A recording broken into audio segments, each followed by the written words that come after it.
Hello and welcome back to my YouTube channel. Today we are shifting things a bit. Normally I do like education videos, how to do kind of videos, but today I'm shifting things a bit and I'm going to talk about something personal. The fun facts that I discovered when I moved to Finland.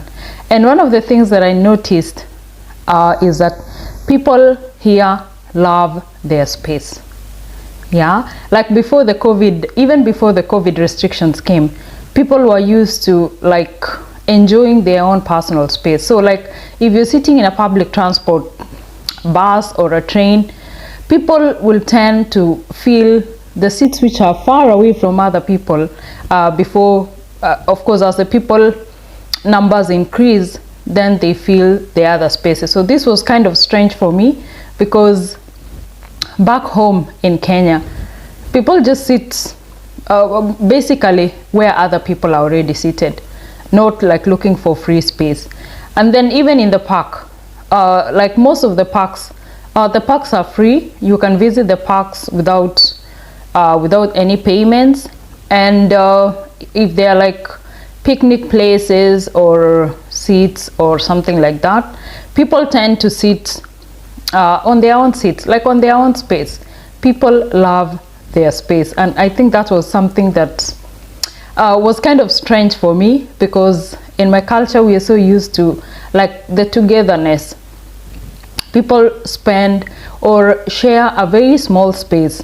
You can have like 10 people in a space that would basically be comfortable for 2 people, like coming from Finland. And number 2 is punctuality. People really keep time. If there is a meeting, for example, at 1 o'clock, you will discover that 30 minutes before the meeting, everybody is already seated and they are ready for the meeting. Rarely do you see people coming late, unless it's very rare. It's very rare that people are coming late. If you come like 2 minutes before the meeting starts, that's almost considered that you're already late.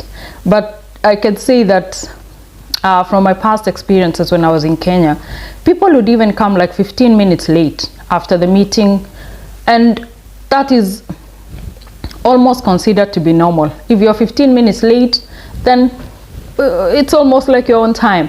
Others will come 30 minutes late, and then if the meeting has not already started, then they consider themselves to have come very early. I have come at this time. At least the meeting has not started. But it's very funny, because how is the meeting supposed to start if you're not already there?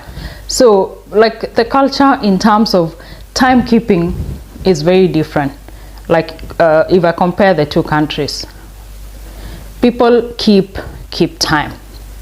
And then another thing that I discovered was like people easily kind of open up to strangers. So if you ask someone like casually, how are you doing? Basically the expectation is, I am fine, how are you doing? But they would actually go ahead and tell you exactly what they are going through.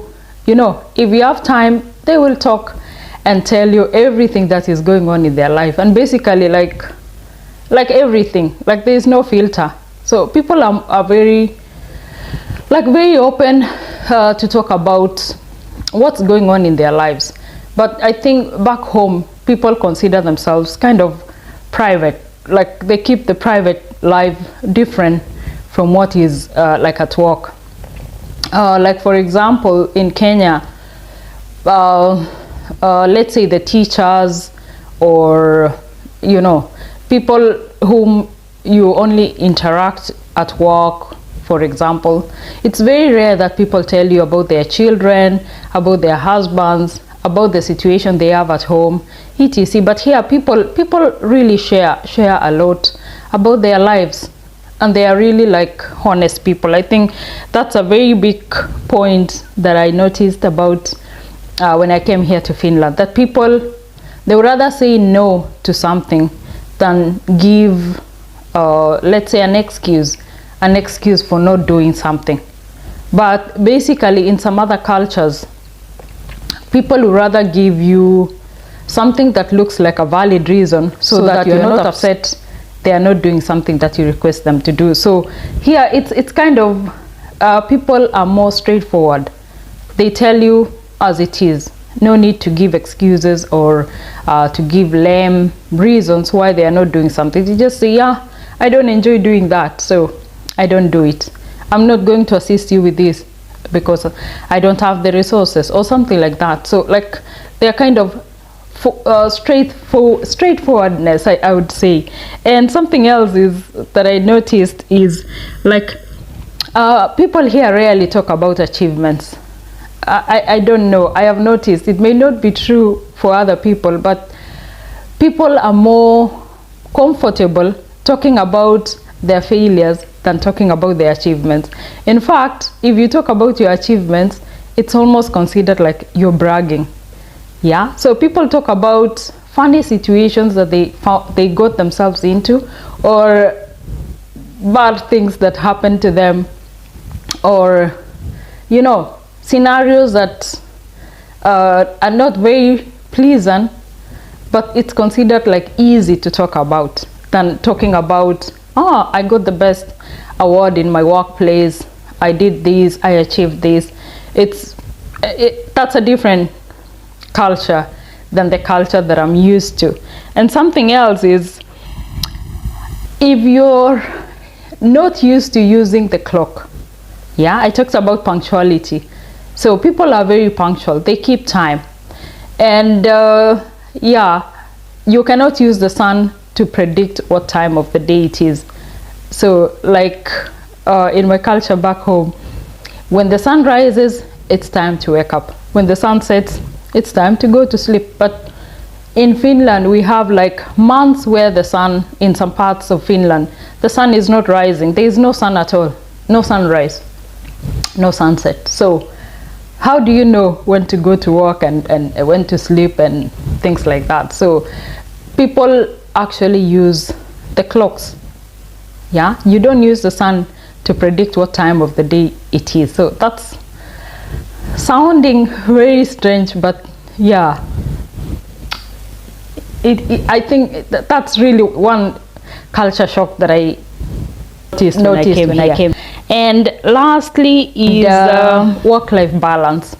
So like you're able to influence which days you would like to be off, which days you would like to work. Of course, there are guidelines on how many hours per week you're supposed to work, but you can actually like plan them around your personal life. So it's like the personal life comes first, and then you the work kind of comes second. So there's a balance between the two, and I think that is really a very good thing, because if you're able to influence what kind of shifts you would like to do, then I think it gives you a balance in life. And then something else, or the final one, which was really like culture shock for me, is the social support system. Here, if you're not socially or financially able to support yourself, there are systems that are provided by the government for you to get that kind of support. So for example, unemployment, if for whatever reason you're not able to work, then the government organizes some finances so that you're able to get the basic needs. You're able to pay your rent, buy food, buy clothes, at least to live, the living expenses. Yeah, of course, the money is not enough for you to do your luxury trips or anything else on top. It's basically not enough. Of course, people feel like, oh, if I have that kind of money, why would I want to work? Yeah, that's only for living.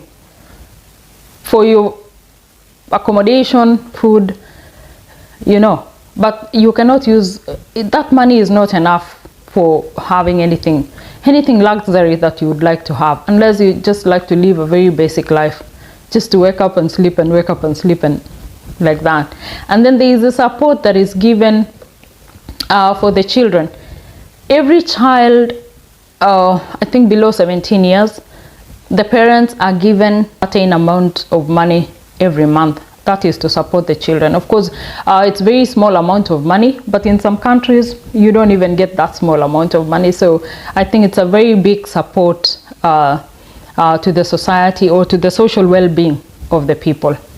And also in terms of social support is like, for example, if you're a single parent and you need like off days, they can organize for you for a family to take care of the children when you need your off days, like to have your own time, because it's very hard for you to be taking care of the children alone. So I think basically those are really the fun facts. There's coming more, but yeah, please subscribe if you haven't. And yeah, let's explore together the fun facts of moving to a different country. Thank you very much.